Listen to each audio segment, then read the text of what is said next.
Here we are today, guys, in Brantford, Ontario with Sarah Larbi. Hi. And we're going to be talking about how she's burring here and crushing it. Great deals, great cash flow, great video. Her very first property.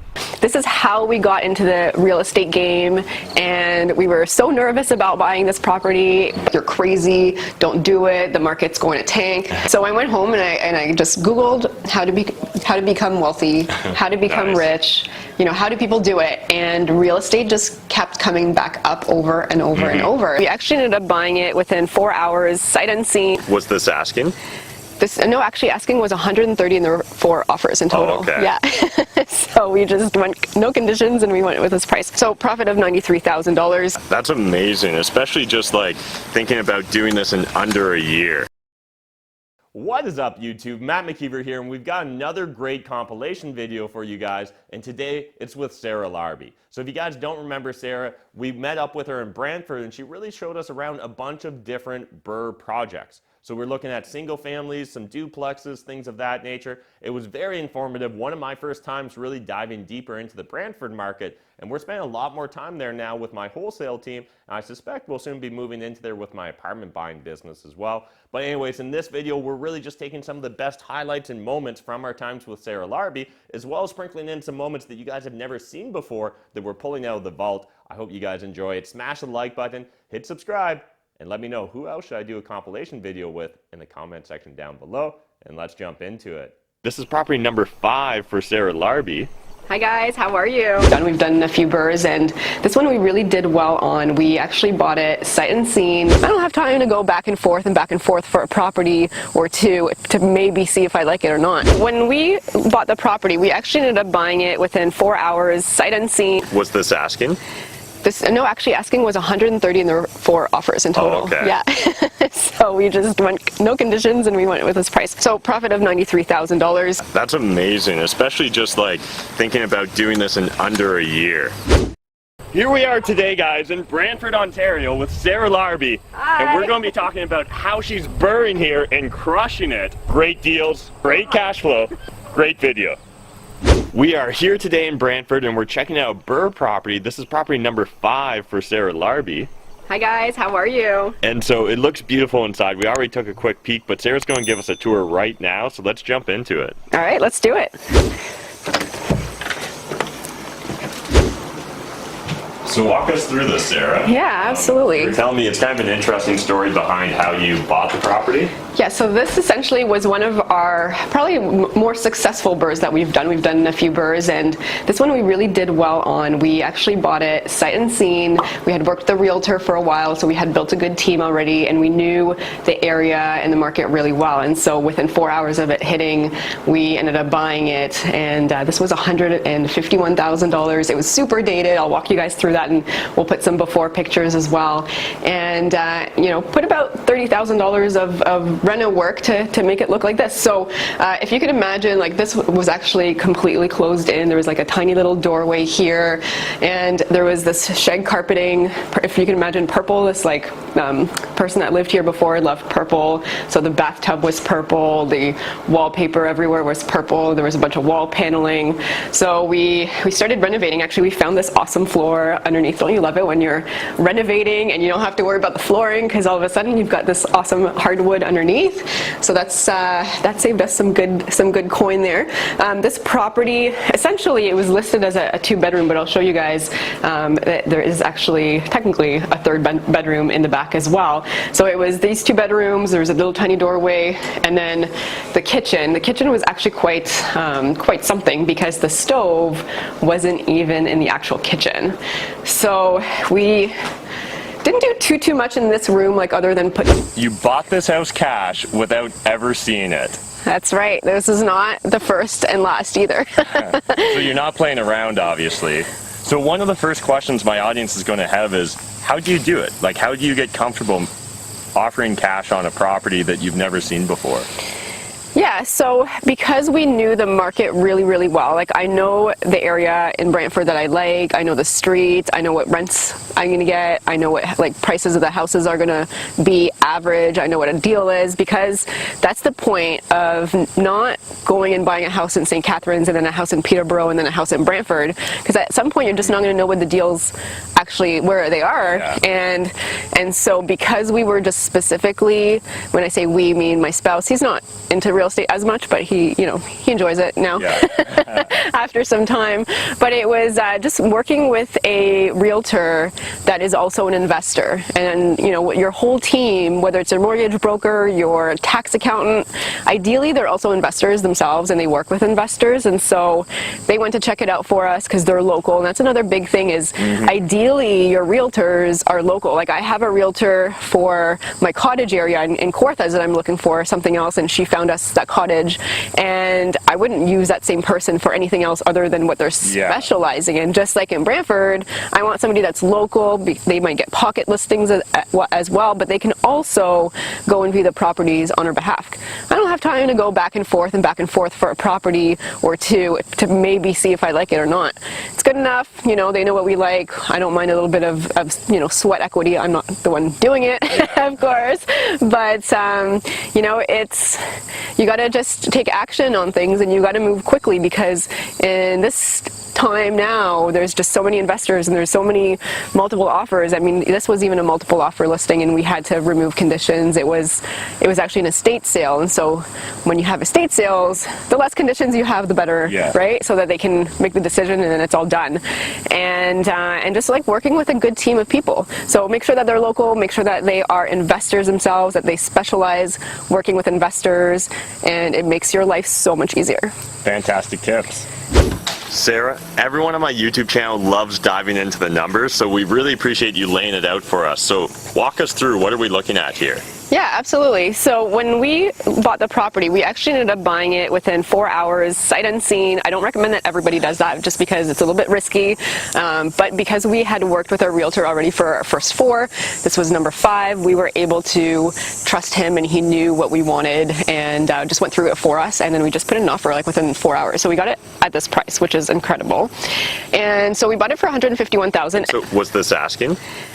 No, actually asking was 130 and there were 4 offers in total. Oh, okay. Yeah. So we just went no conditions and we went with this price, but they probably could have got a lot more for it.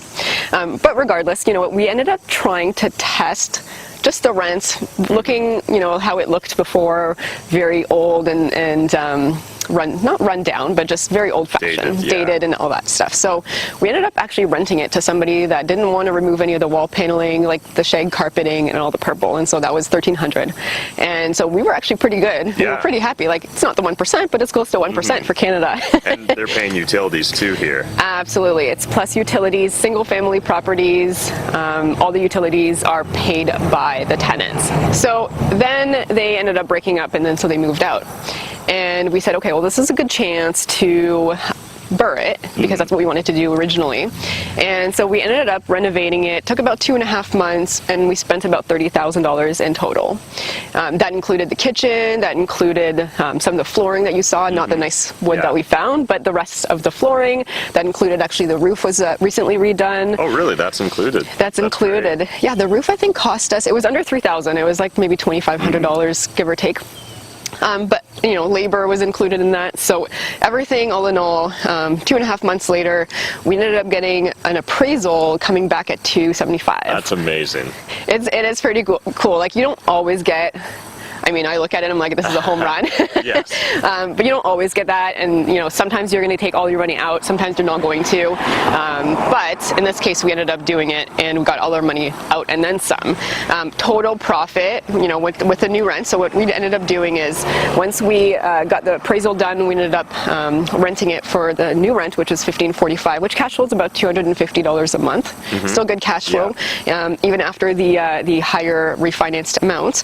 And this was actually a cash out refinance. So sometimes we refinance as a home equity line of credit, but in this case, because the rent was still covering and giving us enough cash flow, we just actually pulled out the entire amount that we we ended up getting. So the profits in the whole entire deal within a matter, I would say, between the time that we bought it, the time that the original tenants moved out, and the time that it took for renovations, I would say it's about 9 months later. Yeah. You know, the 6 months time that they were living in there plus 2.5 months.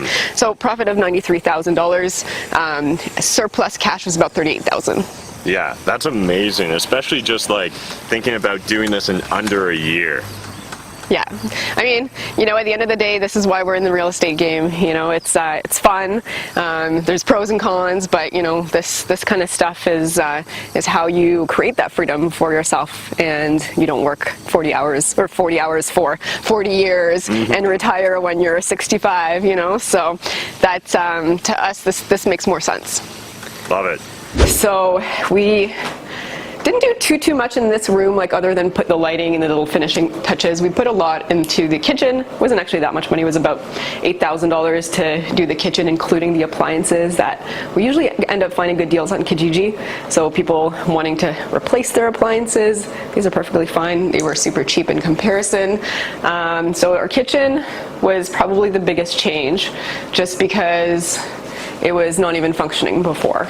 There's this wall here of empty space and just a bunch of old cupboards. Like if you can imagine your grandma's house 50 years ago, that's what it looked like. So we modernized it a little bit, added some lighting, got the stainless steel appliances in the countertops, and you know, it's like kitchens and bathrooms and flooring. Those are the things that I like the most in terms of doing upgrades to property. I don't like doing windows, I don't like doing foundation. I like doing something where I can bring up the value with as little amount of permits as possible that I need to pull, and just like a lot of the cosmetic stuff that is often what brings up the value. So that's what we did. And then this room over here, so this was the rest of the kitchen. So there was this wall here, and then the stove used to be here, and then there was this empty space here. The laundry, like actually we put in that wall so that we can separate it a little bit. Now they've got the dining space, and then this was a nice surprise over here. Correct me if I'm wrong, Sarah, but you don't live here in Brantford, right? No, there's not enough Starbucks here. No, I'm just kidding. I believe her on that. Yeah, there's 3 now, but yes. So why Brantford? Well, originally we didn't even have a plan. It was because my boyfriend's sister needed a place to live. Oh, okay. And so the first house that we bought was actually for her, and it was based on an area that she wanted for her daughter's school. But afterwards I really started doing research and realized that this area here is, in my opinion, is still undervalued. There's lots of things that are going well for Brantford. It was actually number 1 actually last year in best places to invest, Money Sense magazine. Oh, interesting. Yeah, but you know, like there's lots of things I like about it. I mean, Laurier, the campus is growing. I mean, they're going from 4,000 or 5,000 students to, you know, they're adding 5,000 or 6,000 more in the next few years. There's obviously more transportation improvements between here and Hamilton, but most importantly, the numbers made sense. And that, you know, I look at cash flow first.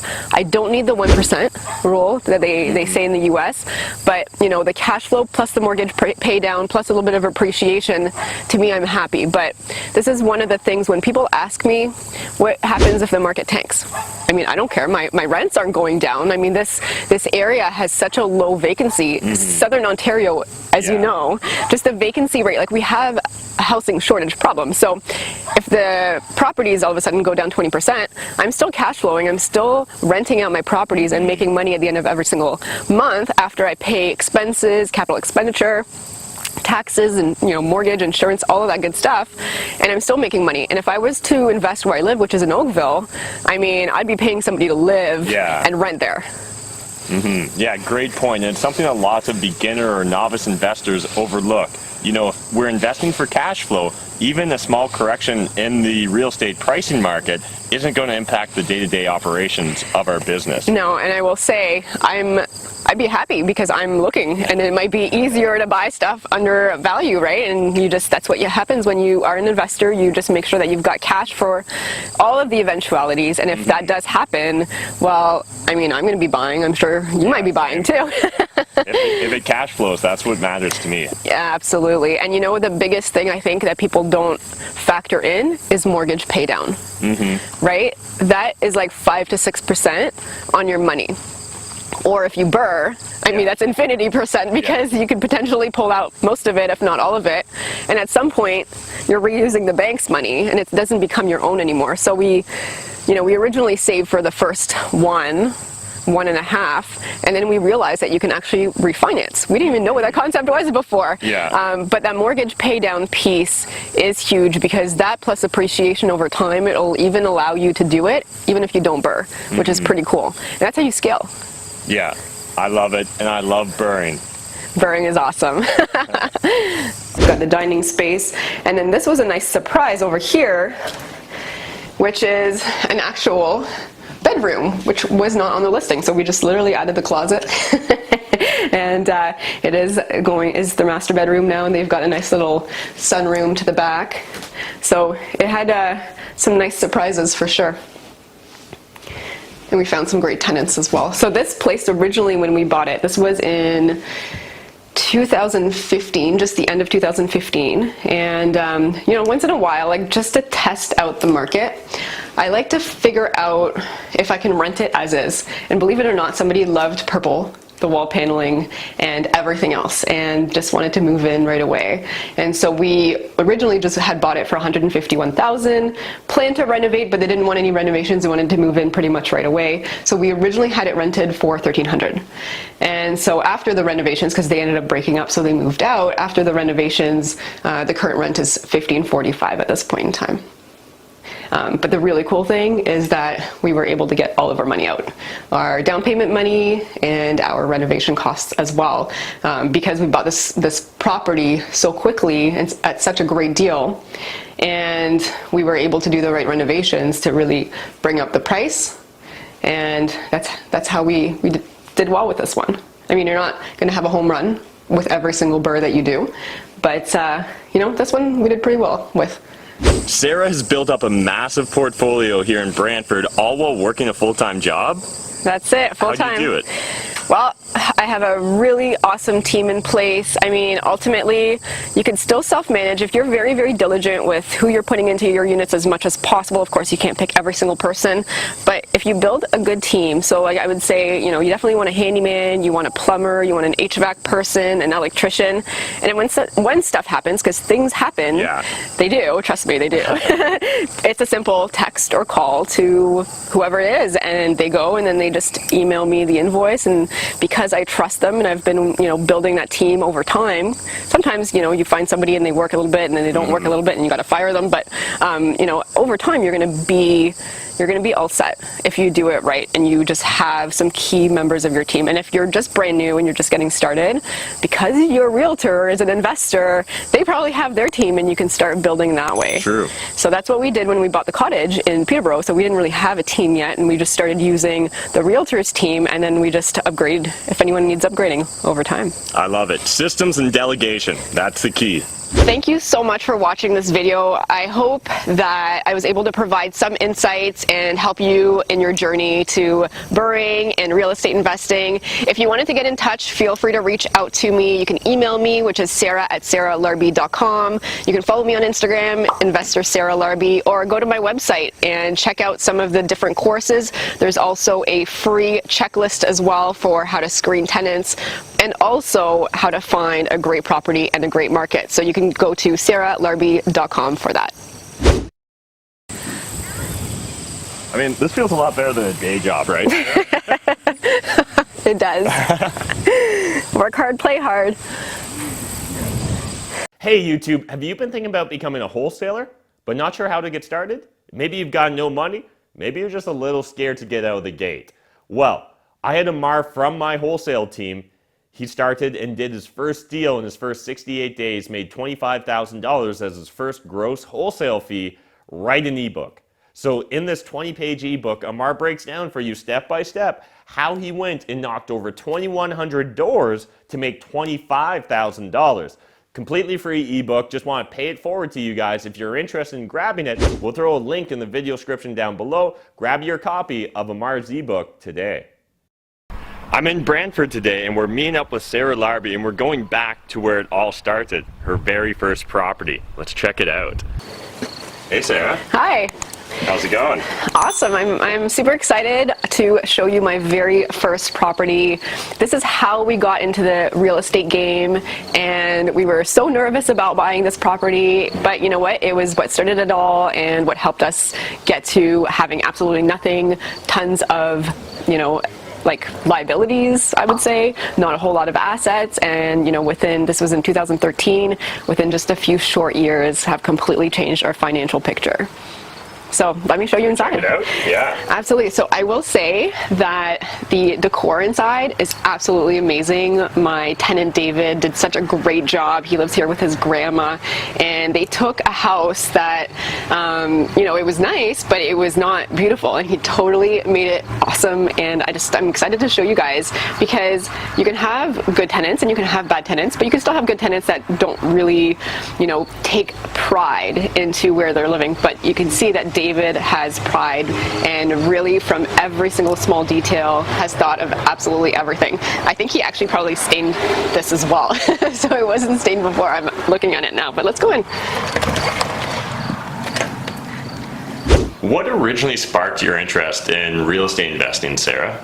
Yeah, so we went to the bank one day and met with a financial advisor, and she asked us, what are your assets and what are your liabilities, and we didn't even know actually what those terms meant. Oh yeah. And we had been working for a few years, and I decided to go home because I was really embarrassed that we had been working for a few years and had no assets, really, like we thought our cars were assets back in the day, and we had, a bunch of liabilities. So I went home and I just Googled how to become wealthy, how to become rich, how do people do it? And real estate just kept coming back up over and over and over. And I'm like, there's got to be something to it. Of course, there's stocks, and that kept coming back up as well, starting a business. But, real estate, for whatever reason, just seemed like the easiest of those three options. And so I just became super obsessed with learning everything that I could about investing, and decided to go ahead and buy the smallest, cheapest house I could find that I could afford. But it did take a couple years. My boyfriend, because of his job, he sees the worst of the worst and didn't necessarily want to get something where a tenant would come in, trash the place, have to go to the board, and all of that stuff. And so it took a little bit of convincing, but I think now he's super happy and on board. But this is how we got started here.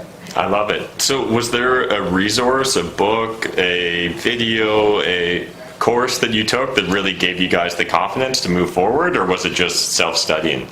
It was Googling. It was Googling a lot, and what kept coming back up was Bigger Pockets. And reading those blogs. And then over time, I started discovering books. And I didn't even know that there were such things as networking events back in the day.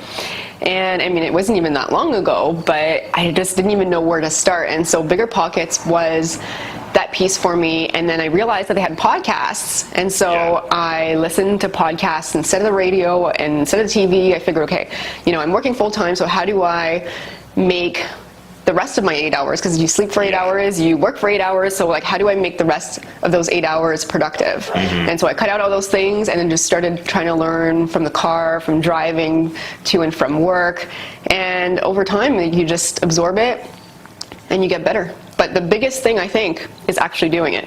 And that is how I learned the most, is by just getting in there and just doing it and learning from those mistakes. Yeah, by just jumping into this property specifically and learning through the School of Hard Knocks. That's it. Love it.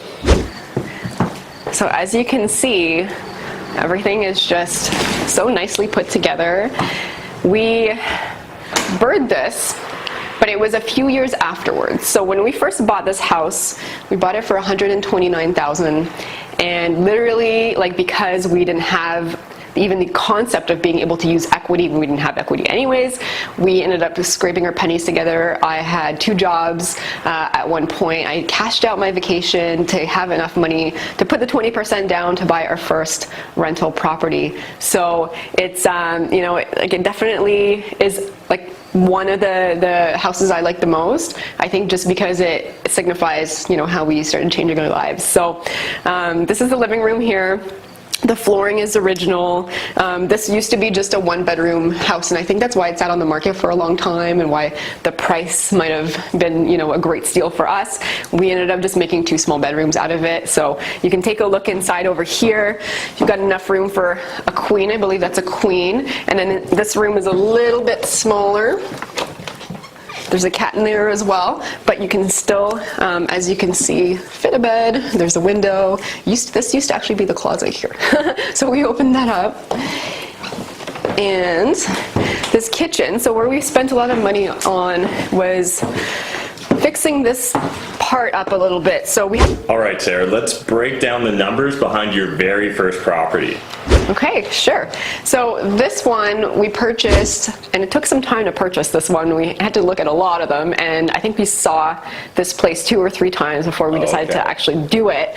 And so we bought it for $129,000. It used to be just a 1-bedroom, and it sat on the market for a little bit of time. Nobody really wanted such a small house. But the original rent, so we had a renter already lined up, and the original rent was $800 a month. Didn't really know what I was doing back then, probably could have gotten a little bit more, and I was paying the gas. So the other tenant was paying all the other utilities, but in that $800, there's about $80 of gas that goes into that. So my rent really was like $720, which is, you know, that's pretty low, even back in 2013.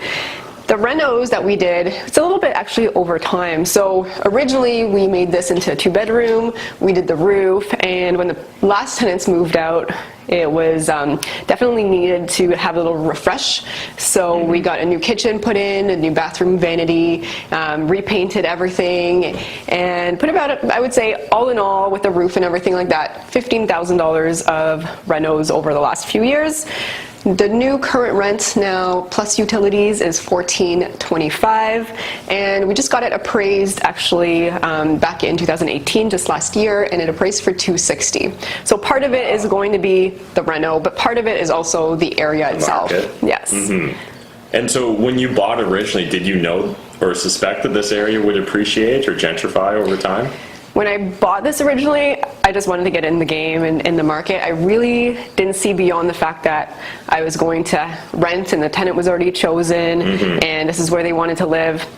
That was my concept of real estate investing back then. But I would say after the second and the third property, we really started doing our research, and I wish I bought more in Homedale. Homedale now, this, you know, something like this, I mean, you can't really even find anything that sits on the market for too long, but I would say the prices usually, I see them starting at $300, $350, $400, like it's not uncommon. This area is actually even more so sought after just based on the school zones in the area than the last house that we just went to in Eagle Place. Eagle Place is still a good area. This is more of a desirable if you had to pick between the two.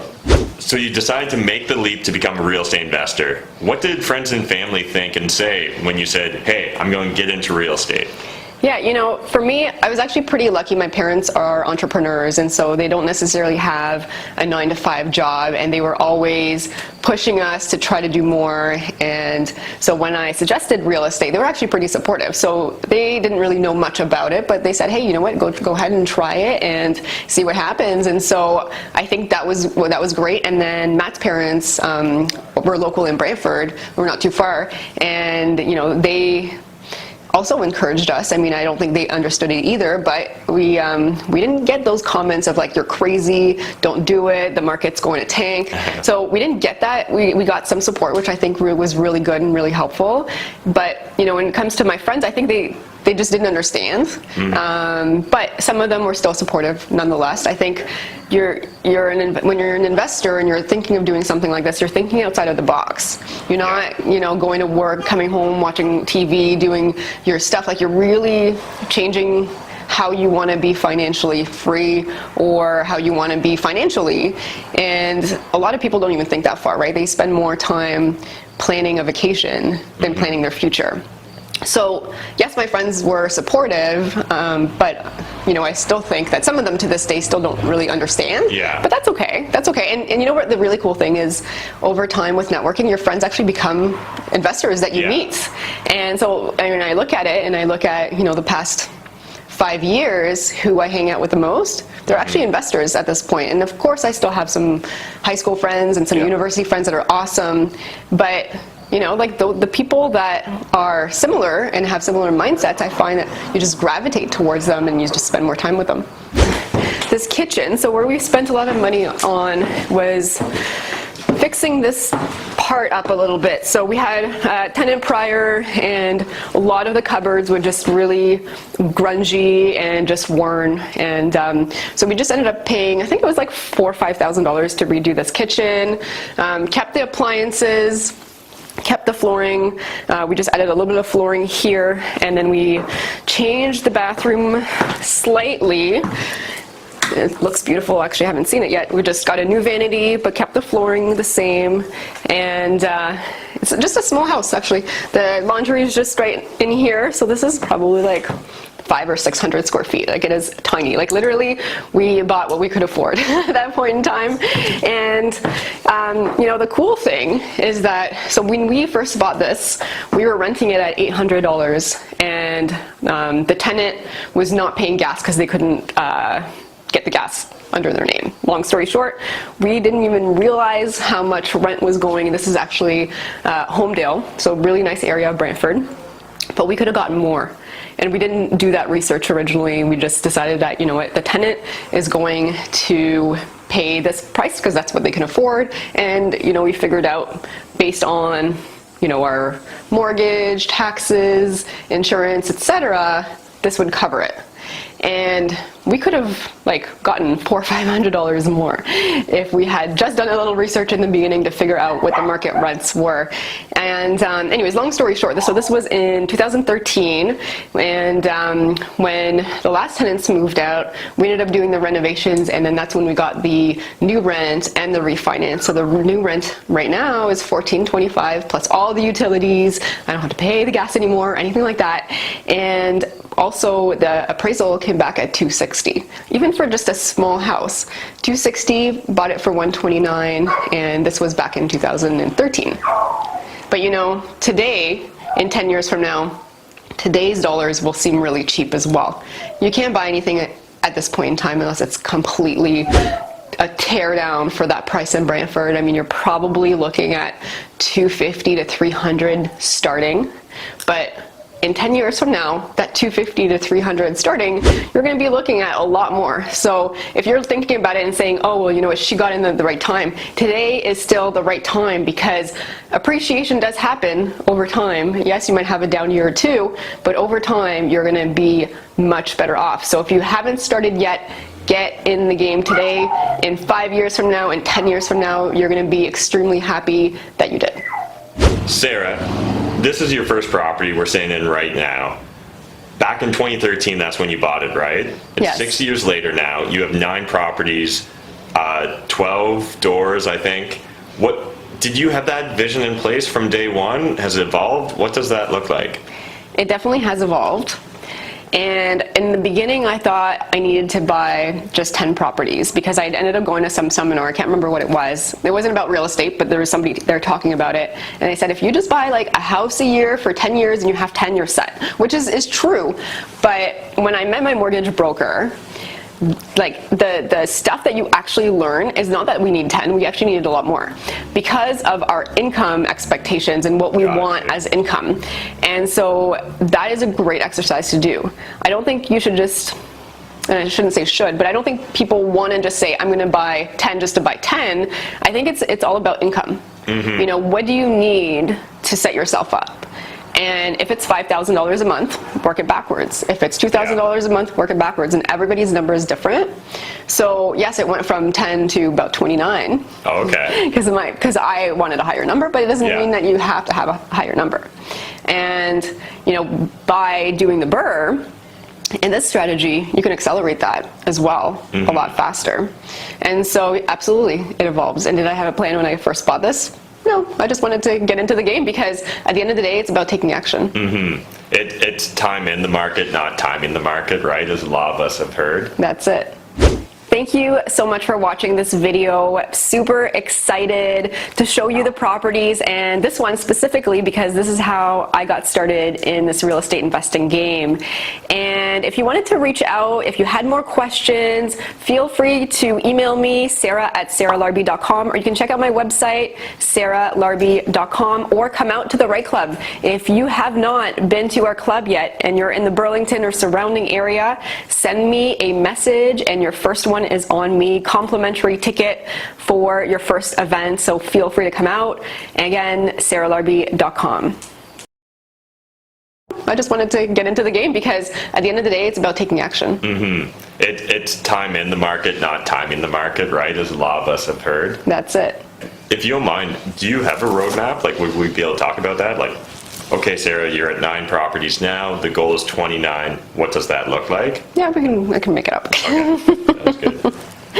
So essentially, and just to let you know how it works and how the 29 is, it doesn't have to be 29, but it's you're going to be, regardless, once all your properties are paid off, if you're averaging, let's call it $1,400 a month, and you're paying still your taxes and stuff like that, let's just say you're paying 40%, you're going to get 60%. Okay. And my goal was 25 grand a month. Okay. So I can talk about that if you want, but is my goal, can I leave my job now? Yeah, absolutely. Am I at 25K a month? No. But at the end of the day, awesome. It's, you don't need 25. Yeah. We need 25 for both of us. So, and I don't think Matt's leaving too soon. Yeah. That was just super candid. Could we have that just at the end? Do you think? Would that be fine? Because I think that'd be kind of a cool way to end the video. Yeah. Just have that. So Spencer, you heard that? Okay. Awesome. What's up, guys? Matt here. Have you ever wanted to do wholesaling? Have you ever wanted to go all in on real estate investing? Well, I've heard your demands from the comment section on my YouTube video, and we're looking to hire more people to join our team. Now, this is going to be a unique opportunity. You're going to need to fit outside of the traditional mold, but if you're willing to go all in on real estate investing, learn everything and do everything necessary to become a successful wholesaler, and you're willing to move to London, Ontario, and move into one of the mansions with me, well, let's do it. So we've got a process for you guys to be able to join our team of wholesalers. Right now, I have 7 full-time wholesalers working for me in southwestern Ontario, but we actually want to grow the team even more. A lot more, in fact. But the requirements are you need to be willing to go all in. So no other jobs, no side hustles, no other personal commitments. You just need to be laser-like focused on real estate and learning and personal development, because that's what this mansion's all about. In addition, you need to be willing to move to London, Ontario.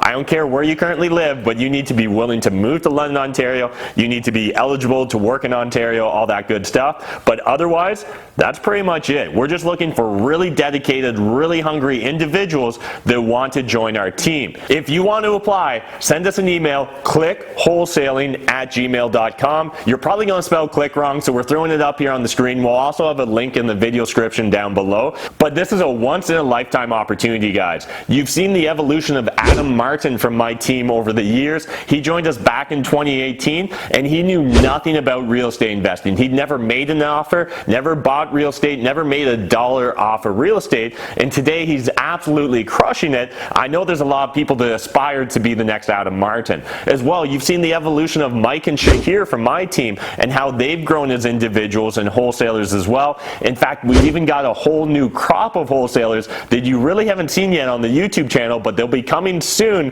to a video on your news feed. But beyond that, we need more wholesalers. This is really a once-in-a-lifetime opportunity. If you're serious about going all in on wholesaling real estate, I need you to join my team. Click the link down below, send us an email, and I look forward to chatting. This was property number 2 that we bought. I found the tenants before I found the property. When I post a 3-bedroom property in this area, within a week's time I might get 50 replies. Of the 50, maybe 20 meet the criteria. How to do that? Eliminate vacancies, find your tenants first. And if I don't like them, At that point in time, I will just let them know that I'm not ready to show the property, and I will let them know as soon as it's ready which dates it is. Hey, I'm not going to be blamed for being disorganized. I just never call them back. So the ones I do like at that point in time, I will actually show them the properties. So I make sure that they have at least 3 times the income as what the rent is going to be, and then there's other criteria I have too. That's how you can do this in as little amount of time as possible. In today's video, Sarah Larbi breaks down for us the importance of tenant selection, as well as gives us some best tips and practices when we're actually going about selecting our tenants, booking viewings, and a lot more to do with property management. In addition, she breaks down the numbers behind a $100,000 BRRRR project that she did in Brantford, Ontario, and she also breaks down for us how she's able to find tenants before she buys a property. All that and more in today's video. 1 BRRRR, 2 BRRRR. 3 BRRRR. All right, Sarah, break down the numbers for us on this beautiful property. Yeah, so this was property number 2 that we bought, and actually the really cool thing about this property is I found the tenants before I found the property. Oh yeah? Yeah, so because my spouse was like very, wary about finding the wrong tenants or having a house with the worst tenants that trash your place, etc., we actually ended up responding to a Kijiji ad that this tenant had put in place, just saying that she's looking for a bigger house, and so we started looking with them, and 2 months later we found 2 that were pretty much the same price, and that's how we met. I said, can you come and let me know which house of the 2 you prefer? Really? And this is the one she picked. That's interesting. Yeah, it is really cool, and the best tenants. I mean, we have tons of great tenants, but it's just great to be able to offer something like that to somebody that might not have a chance to really be able to pick their house that they want to feel like it's their home. And so yeah, she moved in, so that was cool because we didn't have any time in between vacancies. How to do that: eliminate vacancies, find your tenants first. And actually, a really cool tip, after this, what we started doing was that every single house we'd ask for 4 showings, and then we would have people come through and we would show the properties, and we would have a tenant moving in pretty much at the same time that we're closing on the property. So it's tenant first. It's not always doable because the market is just extremely hot. There's lots of offers, but you can still ask for 4 showings regardless, and you can still put your tenant ahead of time. So when we bought this house, this was in 2014, it was $179,000, and it actually had burnt down to the ground a few years prior, so it was up to code, all new as of, I think it was like 2012, I believe, or 2011. And so it was really like there was nothing to do inside. The only thing that we did was the roof. The roof, and then like maybe a little bit of paint here and there, but essentially our reno costs, I mean, they were pretty much non-existent. But sometimes you hold at the right property and you buy it at the right price, because we ended up buying this pretty quickly as well. We were able to refinance in 2017 for $285,000. That's amazing. And the current rent is $1,350. So where do you keep finding these deals? Was this on the MLS? This was on the MLS. Yeah, most of the properties I've bought, I would say all the properties I've bought have been on MLS, but they just don't show up on MLS for very long. So I do look at MLS and the realtor listings every single day. I get like live actual feeds as things come up. I do see them, and sometimes it's pocket deals that are about to go on MLS. And but yeah, I mean, you can still find them. They're probably around this price now. But here's the thing: this is, let's just call it 5 years later for simplicity. In 5 years from now, this number will be in the same category as this was. 5 years later or 10 years later, you're always going to see this area especially, there's going to be tons of growth opportunity. It's close to Hamilton. I mean, it's $285 now as an example, and probably is a little bit closer to $300 at this point, but 5 years from now it might be $400, maybe $500. And so yes, you don't bank on appreciation, but you get a mortgage pay down, you get the cash flow regardless. I mean, it still cash flows. We did so with this one, we actually ended up refinancing, pulling out $100,000, and bought our cottage that way with a down payment. That's fantastic. I love it. It's a cool story. And so you were mentioning too that rents now have actually appreciated along with the neighborhood in general. So what would you consider fair market rents here to be? Yeah, so at this point in time, $1,750 is something that you see with a 3-bedroom house quite often in this area. And I mean, market rents, just because of the shortage issue and the housing shortage issue, market rents go up a lot faster than what you can actually increase rent in Ontario, which I think is like 2.2% this coming year. Yeah. Awesome. Well, I love it. Another great deal. Let's talk about tenant selection. It sounds like that's a really important part of your business. How do you approach tenant selection, Sarah? Yeah, absolutely. It is critical for me to have the right tenants in the properties because I work full-time and I would prefer to have tenants that are as easily manageable as possible and take pride of ownership or of rentership, if you call it. So they actually go through 5 different steps. The first step is a Kijiji ad where I don't post my information, but I ask them specifically to answer 3 specific questions after I describe the property. So like question number 1 might be something along the lines of, tell me about yourself and who would be living in the property. Question number 2, pets and smokers, you know, do you have any and do you smoke? And then number 3 is, how do I get in touch with you? And tenants that cannot reply to those 3 things, and you'd be surprised. Yeah.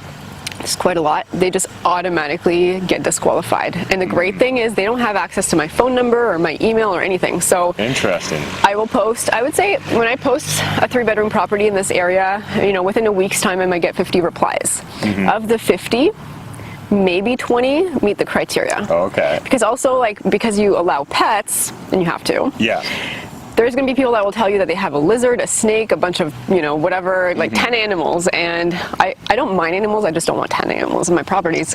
But it allows you to eliminate a lot of them. And also, I like to give preference to people that don't smoke as much as possible. So anyways, once they go through the Kijiji process, what I do afterwards is I screen phone them. So I will block my number and I will call them, and I have a list of like 20 questions that I go through, and I make it conversational so it's not, it doesn't feel like an interrogation. I ask them, exactly. So I ask them what they like about the property, you know, if they have any questions about it, and then, you know, get them to feel comfortable. And I said, at that point in time, I say, do you mind if I ask you a few questions? And then I go through another screening out process. If I don't like them, at that point in time, I will just let them know that I'm not ready to show the property, and I will let them know as soon as it's ready which dates it is. Hey, I'm not going to be blamed for being disorganized. I just never call them back.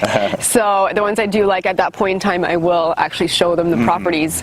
And because I have a good team in place, I'll actually send my realtor or somebody that works at the realtor, on the realtor's team, and they'll just let the people go through. And what I do is I book them 10 minutes apart from each other, within a 2-hour time period, give or take. And then I have applications, and on my applications I have another 2 pages of questions that they reply and they hand in with the application. And then my email that goes to them is still not my actual regular email, so I still hide my information at that point in time. When I do get the application, I call the past landlords, the current landlords. I will check credit, but I won't check it on everybody. I'll check it on just the ones I like first the most. Makes sense. I don't want to ding everyone's credit, you know, if I don't like them as much. And then I do all my checks. I make sure that they have at least 3 times the income as what the rent is going to be, and then there's other criteria I have too. From there, I actually have an interview afterwards with them. Like, we'll have a coffee, we'll talk, go through that, and then the final step is actually the lease signing, where I collect first and last. Got you. Yeah. So this sounds like a very robust system you've put in place. How did you go about figuring out what questions to ask, or how did it evolve, or did you start from day one with this thorough process? I wish. No, it evolved over time. Just screening tenants after, you know, your 3rd and 4th property. I said, okay, well, I really got to start putting what I'm doing more into practice and just creating more of a process with it.